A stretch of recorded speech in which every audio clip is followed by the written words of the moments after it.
The rain came down in sheets that night, turning the highway shoulder into a river of mud and broken asphalt. Daniel hadn't planned to stop.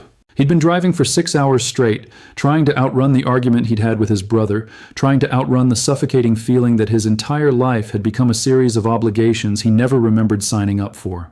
But then he saw her, a woman standing beside a silver sedan, one hand pressed against the trunk, the other covering her face. Even through the downpour, even from 50 yards away, he could see her shoulders shaking. He told himself to keep driving. He had another 3 hours before he'd reach the conference hotel, and he was already running late. But his foot found the brake before his brain could finish the rationalization. Daniel pulled onto the shoulder 20 feet ahead of her car, the hazard lights of both vehicles painting the rain in rhythmic orange pulses. When he stepped out, the cold hit him like a fist. October in the Pacific Northwest didn't mess around. He grabbed the jacket from his passenger seat and jogged back to where she stood. Up close, he could see she was younger than he'd first thought, maybe late 20s, with dark hair plastered to her face and a white blouse that had gone transparent in the storm. She was crying, really crying, the kind of tears that had nothing to do with the flat tire and everything to do with something much deeper. "Hey," Daniel said, raising his voice over the rain. "Looks like you could use some help." She looked up at him, and for a moment something passed between them that Daniel couldn't name. Her eyes were red-rimmed and searching, like she was trying to decide whether he was real or just another cruel trick the universe was playing on her. Then she nodded, just barely, and wiped at her face with the back of her hand, even though the rain made it pointless. "I called roadside assistance 40 minutes ago," she said. Her voice was hoarse. "They said it could be another hour. Maybe 2. Daniel glanced at the tire. It wasn't just flat. The sidewall had a gash in it that looked like she'd hit something sharp. He looked back at her, at the way she was hugging herself against the cold, and made a decision that felt both reckless and inevitable. "I've got a jack and a spare in my trunk," he said. "If you want, I can have this changed in 15 minutes. She stared at him like he'd just offered her the moon. Then fresh tears spilled down her cheeks, mixing with the rain, and she let out a sound that was half laugh, half sob. "Why would you do that? You don't even know me." Daniel shrugged, already walking back to his car to get his tools. "Sometimes that's exactly why," he called over his shoulder. Her name was Emma, she told him while he worked, kneeling in the mud beside her car, his hands already numb from the cold. She'd been driving back from her sister's place in Portland, trying to clear her head, trying to figure out how to tell her fiancé that she couldn't do it anymore. That was when the tire blew. "Feels like a sign," she said, standing under the meager shelter of her car's open trunk. "Like the universe is telling me I'm not supposed to leave." Daniel didn't look up from the lug nuts he was loosening. "Or maybe it's telling you that you needed a minute to think. Maybe it's telling you that help shows up when you need it." He could feel her watching him. The rain had soaked through his jeans, and his shirt clung to his back like a second skin. He should have been miserable, should have been cursing himself for stopping, but instead, he felt strangely calm. Focused? Like this was exactly where he was supposed to be. "My fiancé never would," Emma said suddenly. Her voice was quiet, almost lost in the storm, but Daniel heard every word. He never would have stopped. Not for a stranger. Not in the rain. He would have said it wasn't his problem. Daniel paused, the wrench still in his hand. He looked up at her, rain streaming down his face, and saw something in her expression that made his chest tighten. It wasn't just gratitude. It was recognition. Like she was seeing something in him that she'd been looking for her whole life and didn't know existed until right now. "Then maybe," Daniel said carefully, "you should think about what that means." He went back to work, but the air between them had changed. It was charged now, electric in a way that had nothing to do with the storm. Emma didn't say anything else, but she didn't have to. The silence spoke volumes, filled with all the things neither of them was ready to name. By the time Daniel tightened the last lug nut and lowered the car back to the ground, they were both shivering. He stood up, mud caked on his knees, and wiped his hands on his already ruined jeans. Emma was looking at him like he'd just performed a miracle instead of a basic roadside repair. "Thank you," she whispered. "I don't know how to thank you." Daniel shook his head. "You don't have to. Just drive safe, okay?" He started to turn away to head back to his own car, but her voice stopped him. "Wait, please." When he looked back, Emma was digging through her purse with trembling hands. She pulled out a business card, hesitated, then scribbled something on the back before holding it out to him. Daniel took it, careful not to let their fingers touch, even though every nerve in his body was screaming at him to close the distance between them. "That's my number," she said. "In case you're ever in Seattle, in case you need anything. In case..." She trailed off, but Daniel understood. In case this wasn't just a random encounter on a rainy highway. In case what they'd both felt in the last 15 minutes wasn't just adrenaline and gratitude and the strange intimacy of strangers helping strangers. "Okay," Daniel said, slipping the card into his pocket. "Okay." They stood there for another moment, rain hammering down around them, neither quite ready to let go of whatever this was. Then Emma smiled, small and sad and hopeful all at once, and climbed into her car. Daniel watched her pull back onto the highway, her taillights disappearing into the storm, and felt something shift inside his chest. He made it to the conference hotel 3 hours later, soaked to the bone and caked in mud. The front desk clerk gave him a concerned look, but Daniel barely noticed. He was thinking about Emma, about the way she'd looked at him, about what she'd said about her fiancé. That night, alone in his hotel room, Daniel pulled out her business card. Emma Richardson, marketing consultant. On the back, in neat handwriting, "Thank you for reminding me that good people still exist." He didn't call. Not that night. Not the next day either, even though he thought about it constantly. Because Emma had a fiancé, and Daniel had enough respect for boundaries to know that inserting himself into that situation was a terrible idea. But he kept the card, tucked it into his wallet behind his driver's license, where he'd see it every time he needed gas or showed ID. 3 weeks passed. The conference ended, Daniel drove home to Sacramento, and life resumed its normal rhythm of work deadlines and family dinners, and the quiet loneliness he'd been ignoring for the better part of 2 years. He went on a date his friend set up and spent the entire evening comparing the woman across from him to a stranger he'd spent 15 minutes with in the rain. It was pathetic, and he knew it, but he couldn't seem to help himself. Then, on a Thursday evening while he was making dinner, his phone rang. Unknown number? He almost didn't answer, but something made him swipe to accept. "Hello?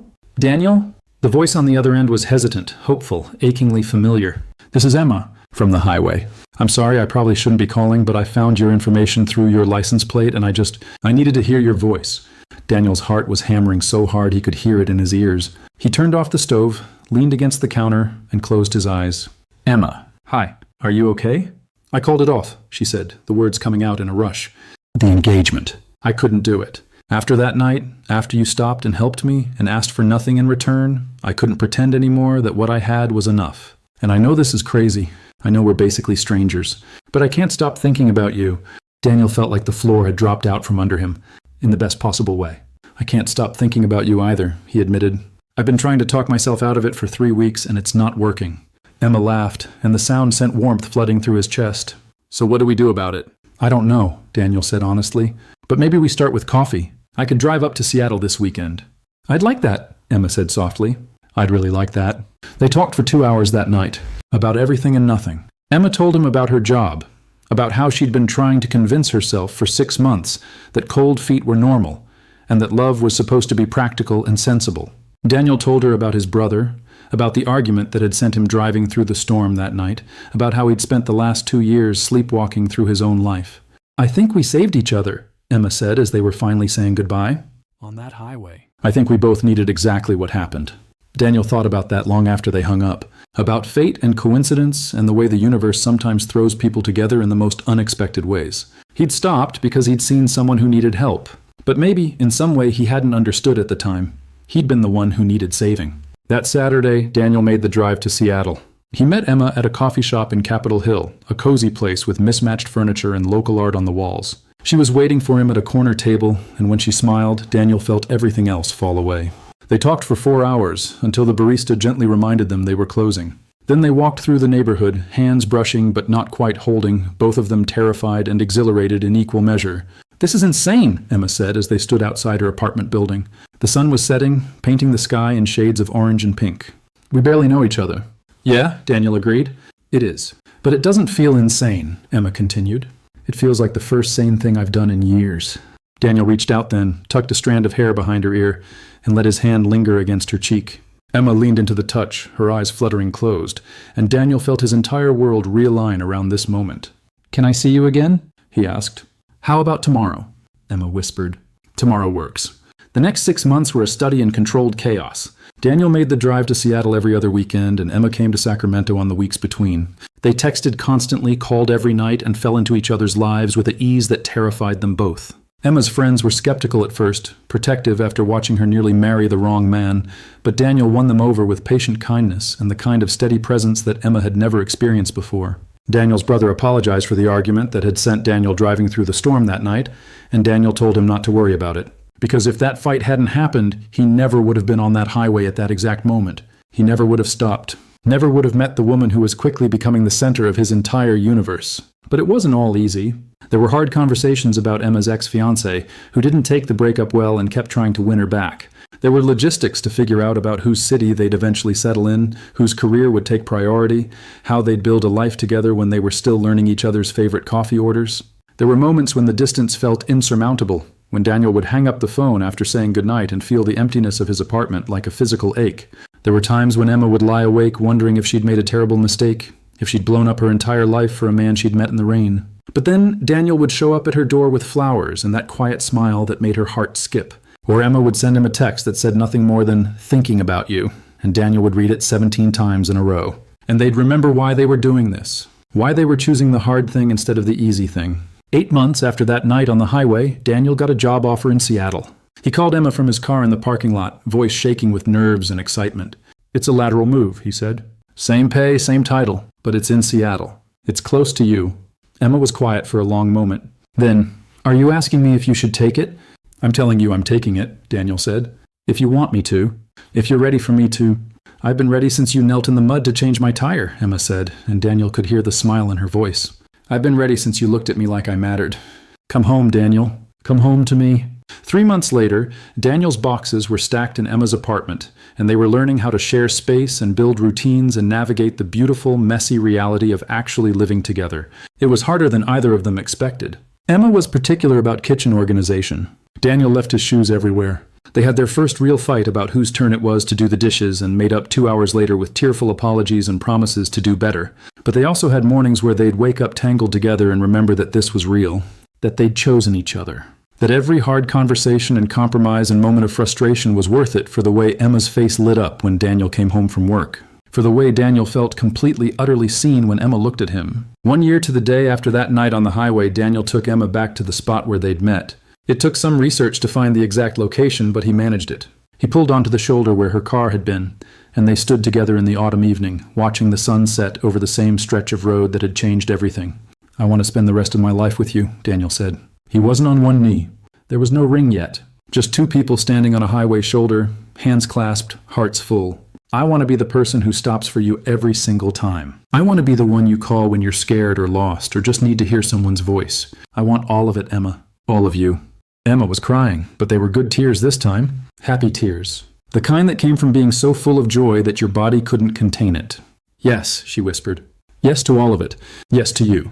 They kissed there, on the shoulder of Highway 5, in the exact spot where a flat tire and a stranger's kindness had sparked something neither of them saw coming. And it felt like coming home. Like every choice they'd ever made, every wrong turn and heartbreak and moment of doubt had been leading them here. To each other, to this. So here's my question for you. Have you ever had a moment that seemed small at the time but ended up changing everything? And if you could go back, would you take the same risk all over again? Drop your answer in the comments below. And if you believe in fate, in the kind of love that shows up when you least expect it, go ahead and hit that like button. Subscribe for more stories about the moments that transform us. Because sometimes the best things in life start with a simple choice to stop and help someone in the rain.